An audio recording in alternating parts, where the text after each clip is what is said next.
Welcome to another episode of On the Court Team Reviews. I've been refining this process as time goes on, so hopefully you guys have grown with us and come with us along on this little journey. Well, not quite so little journey, but anyway, today we talk about the Chicago Bulls. The reason why I bring them up is because we've already released the Portland Trail Blazers video. If we haven't, will be fairly soon and related in proximity to this. But the Portland Trail or the Chicago Bulls have been linked to Damian Lillard and trying to trade for him. Primary problem is Portland really doesn't want anything to do with Zach LaVine, and I don't know why they want Vucevic or DeMar DeMotion either. Why don't they want that? Because, like, as for the most part, anyone predicted, the heat on Zach LaVine has pretty much only gone down. Like, especially after you built an entire team around him and you pretty much prove that you actually can't win with him being the primary star on your team. I mean, that's fair. Like, he's a volume shooter. What's his shot percentages? Like, he shoots 3.75 from three. And I don't know what he shoots. He's above 50% from two. 0.556 just to be precise. So, I mean, he's reasonably defensively. And surprisingly, the Bulls were actually very good on defense. Like, they were the seventh best defensive team. Best teams in opponent's points per game. Which was actually very surprising to me. I mean,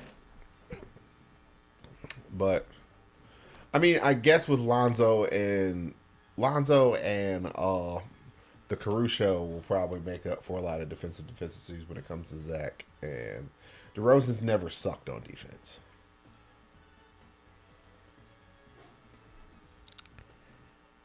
all right. So I got to tell you this before What? we should release all the videos one day at a time Oh, for 32 days. that was always the plan. Well, nothing has been released yet. I know. Okay. Because you said hopefully it comes out. I was like, wait, the Trailblazers one comes out soon. I was like, wait, we can't. That's how we gonna do that if we gotta hold it. I was like, those. Oh, I was gonna. Oh my goodness, why are we talking about this? Right, this is not the time to talk about this. It popped in my head, but Oh my goodness. and plus, I feel like the Blazers Bulls aren't gonna make no trades. The Bulls ain't gonna do nothing. I mean, ultimately, I think the Bulls need to blow the entire thing up and just say forget it. They do. Personally, I hope that Zach Like- LaVine goes to the Lakers. I wouldn't put them on the Lakers either. Like, honestly, if I were to get anybody, if y'all were to need anybody or want anybody out of the Bulls, I would want Caruso back. Yeah, I would love Caruso back, but I still want Zach LaVine. I really wouldn't want Zach LaVine because, like, if your team is Zach LaVine and Anthony Davis, I don't really think y'all are doing anything. That's not how I look at the team. What? Eventually, like, Zach LaVine, and the entire point of getting Zach LaVine is to continue to be relevant after LeBron James retires. No.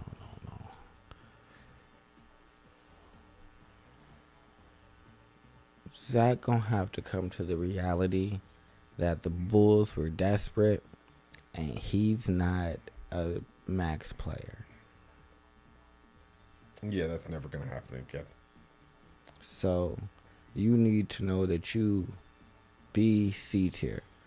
So you need Zach LaVine is getting $30 million no matter what team he goes to.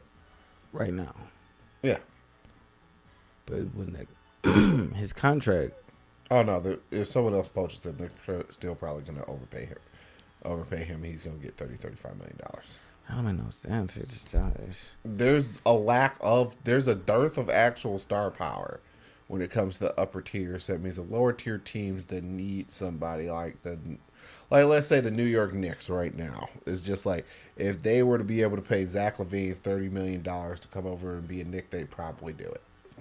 That just don't make no sense. It's like desperation is real. But I guess my thing is, if you can't get it by tanking, you got to get it by signing it. do you think that Zach is the piece you're missing to get you to? No, because Zach could be the piece you're missing to get you to a championship. Do you think Zach is the star you're missing to get you to a championship? Because that's what y'all are betting, and that's what New York would be saying. Yeah. You're the star that we believe in. We think you and Jalen Brunson could. We think you and Jalen Brunson can get us to the chip. Yeah, because you're the second star we believe in. Yeah. Not that you're a piece on the team we believe in, because that's a completely different conversation. We believe that that's the only way you're getting that 30 to 35. And if you're getting that, then these teams are delusional because he's not the second star. I don't think Zach LaVine's as good as Paul George is. No. What? So if I don't think that Paul George has the capacity to be Paul George definitely has the capacity to be the second best player on a good team. This is pretty much proven as is now. But I think if you were to transplant him over to various places, like if you were to put Paul George on the Miami Heat, he would still be good. If you were to put him on the Dallas Mavericks, still be good. I think him on the Heat would be a really good time. I think him on the Mavs would be a really good time. I think that. But if you take Zach LaVine off of there and put him inside of those same situations, I don't think he's anywhere near as good. I would like to see Zach as either. He ultimately should be third option. He should be the scoring option of an integral team person. Like him on the Lakers, out in terms of just getting buckets or being the Kyrie of the situation, makes sense. Yeah, that's kind of how I feel about it. It's like if we get AD. Because we'll be fine in the regular season. Because AD is your glue guy. He does all the things that LeBron and the other person doesn't do. He's the equivalent of you're going to be the defensive showstopper. So you're offensively compromised now.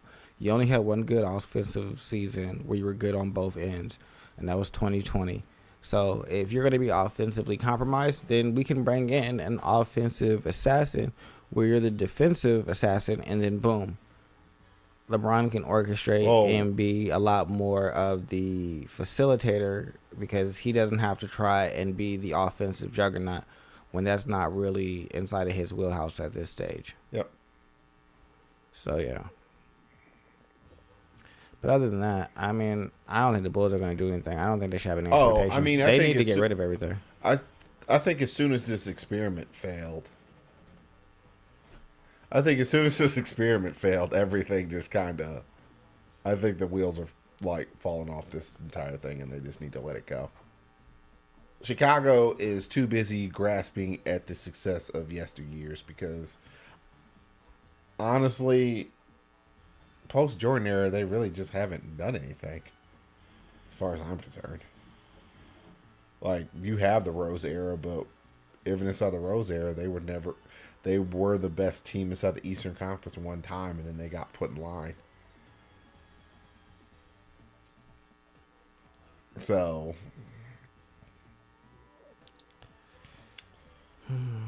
like, the only way I would put that is that he got smacked like the Dream smacked that personal Seth on that TV show. It was like, don't put your hands on my girl, and my girl is the Eastern Conference. Yeah. Go sit down, Derrick Rose. You're fired. Mm-hmm. Get out. Yeah. And that's what happened to poor Derrick Rose. Joakim Noah talked a bunch of stuff, and he got pretty much dunked into obscurity. I feel like I wear French basketball shoes. The Bulls need to figure out what they want to do, and blowing it up probably is the best. I just think they need to accept what the reality is, and you guys aren't. You know who I would take off of the Bulls? DeRozan. I mean, I will blow up the entire thing and let people take what they will.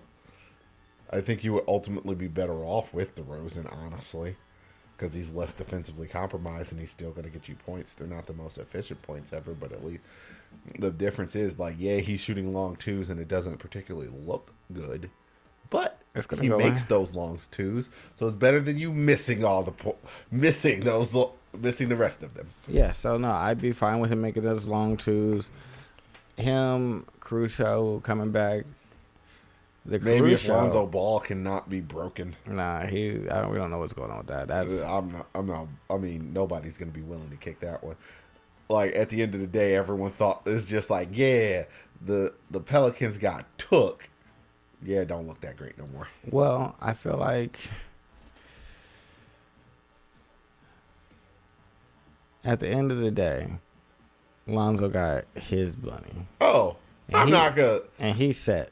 I'm not saying. But he might not play basketball anymore. I wouldn't if I were him.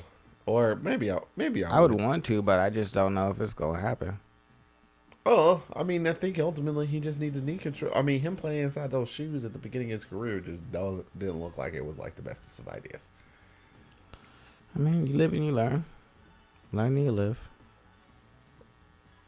But anyway, the overall thought process of what do we expect out of the Chicago Bulls next year? If you guys keep it together, nothing. You guys are still going to be a 500 team. Nothing. I expect. If you guys blow it up, at least you guys are moving towards the future. Like, right now, I expect 0 from you. Not to be in playoff contention. Not to be considered. I mean, you guys will be in the playoffs. You'll be in the play-in probably. You guys will just be the first team eliminated by whoever at the top of the. Well, when I say playoff contention, I mean like you are one of the straw man teams that's going to be in the playoffs. That one of the actual real teams goes the sacrificial lamb on their way to really like try and grind for a championship, and you're one of those teams that like you're going to get beat by the Cavs. You're going to get beat by the. Yeah, we're not Bulls. You're gonna get beat. Or you're gonna get beat by the Bucks. You're gonna get beat by the Heat. You're gonna get beat Boston, by you're gonna get beat by Boston. You'll get beat by pretty much anybody who you put in front of, because why your team is just not resilient. It's not built correctly. It's not good. And you guys pulled all the disparate toys and overpaid a bunch of people. Oh, you guys overpaid Caruso to get him there. I knew this was a bad decision when they wouldn't got Derrick Rose and Vucevic. I told you. They were making a decision. They said that either we're going to pay Zach or we're going to do this and see if it works. And then it didn't work. And so now we're here. So y'all got to take the next step and be like, all right, well, since it didn't work, we need to do different things since he's clearly not worth it. And I do believe we're kind of in the seller's market because there's so little to buy. Yeah, so go ahead and get you some. Like, there are a bunch of teams who are trying to make the next step. The Knicks, the Mavs. There's a bunch of people. The Pelicans. There's a bunch of these like 500 level teams. Yeah, I mean, they're trying to cross into the next Rubicon, or trying to actually get better. Like the Oklahoma City Thunder. You got all these teams out here who need, like, these glue people that you guys are holding on to. Vucevic is, like, 30-some-odd years old. And Levine's, like, 27, and DeRozan's, like, 32. You know? What? Y'all should go get him. No. Yeah. Why? He's a guard. No, he's a small forward. Is he? Yep. So I just checked. That's what I was just doing. Yeah, that's what y'all need. Y'all should go get him. Yeah. We just got Strus. I understand that Strus is not like some world beater. Strus is not fucking Zach LaVine. Yeah, I'll say that. But also, if they're both going to be defensively, I mean, yeah, offensive. Well, Strus is a decent defensive guy. But Zach LaVine is an offensive monster. Yeah, I also understand. Like like the Cavs were in a very precarious spot last year. We were literally the worst offense with we had the number one defense. It's just like, what do you mean? Like, I didn't know we had the worst offense till we looked like, Jesus Christ, our offense was terrible. Yeah. So y'all need to go get a bucket guy. We gotta get a bucket guy. I guess we need to get a bucket guy. Yeah, y'all should have more than just the one get a bucket guy. It's my thought. Oh, I mean, I guess Donovan Mitchell showed up there and like the defense literally took no downward step. Everyone thought it would, and it was just kind of like, oh, it's just kind of the same thing again. So maybe we could slot him in and then go down like 5 places, but go up 15 places in offense. Yeah, and that'd be helpful. I don't know, but it would require them blowing stuff up. Because yeah, look, that's like, what is his position? Oh, small forward. Because he has a 6'8" wingspan. He's 6'5". Like he should be able to. He should be able to play good defense. He should be able to. Hey, he has the sizing and all the things. You got. Well, I guess he did play decent defense, period, because it's not like they sucked on defense. Yeah, he's not the worst. He's just not great. Honestly, what it comes down to is Vucevic is not particularly great on defense either. Yeah, you guys need someone that is great on defense, and y'all don't have. No, that. we don't even need you to be great on defense. We just need you not to be C.I. Osmond levels of Jesus Christ, I'm getting blown past. Well, that'd be also nice and appreciated. Like you can be middle of the road, and we'll be fine. Yeah. But yeah, I don't know. We'll put some thought into it. But is there anything else you want to talk about with the Bulls? No, not particularly. I mean, that's really about it. There's not there. I hate to tell you this, Bulls fans, but it's just time to let it go. And I feel like there's probably a decent amount of Bulls fans who look at your team and it's just like, what are we supposed to do? When you're asking the question like, what are you supposed to do? There's nothing conceivably that you could do to improve your team. Yeah. The solution is actually just let it go and blow it up. Boom. I'm with them blowing up the Bulls. It just makes sense at this point, right?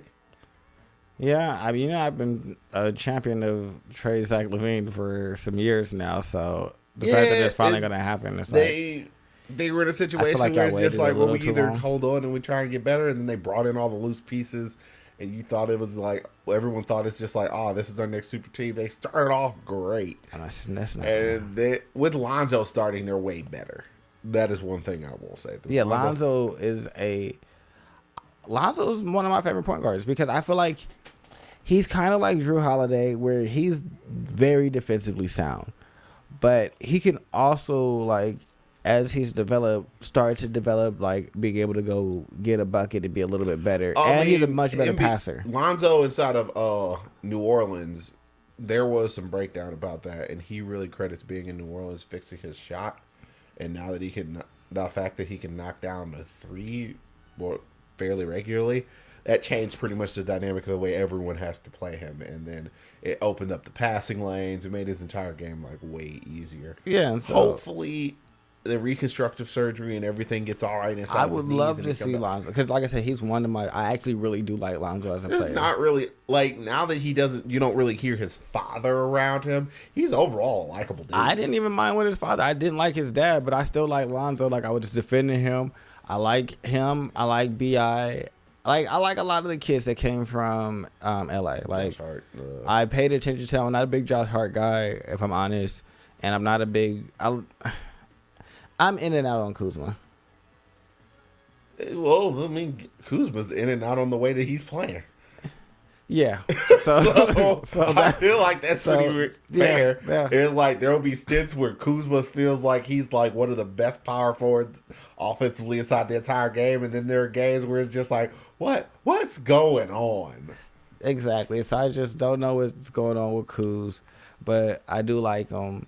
But yeah, no, I'm a big Bi guy and Lonzo, and obviously if y'all listen to any of the podcasts, y'all know that I'm a Brandon Ingram fan. Like I'm always talking about like, oh, we should put him on these teams so he can maximize and go get a chip. I don't know. But Even though the Pelicans were 18-8 when it was him, Zion and CJ. oh no, the problem is there's a giant upside when they're all on the court at the same time. Yeah, but that downside when they're not is when anybody's, well, not even when anybody's, particularly with like the team is bent to work around Zion. So when Zion's not there, the team's just not anywhere near as good as it could be. But yeah. and the problem with Zion is it's not like it was with Ball where he's just gone for the whole season. He's there for like a long period of time. Everything's going great. Yeah. Yeah. Or he'll come back, everything's going great. Or he'll come back at the back half, and then we get everything back to the point where everything's fine. But then again, like, we don't have enough time together to actually win in the playoffs. It's just very inconvenient. Yeah. But we'll talk about that more when we'll talk about the Pelicans. Now that we're actually into the middle of the road teams. So, alrighty. Later, Like, guys. comment, subscribe, do all of the things. We love you all. Bye-bye.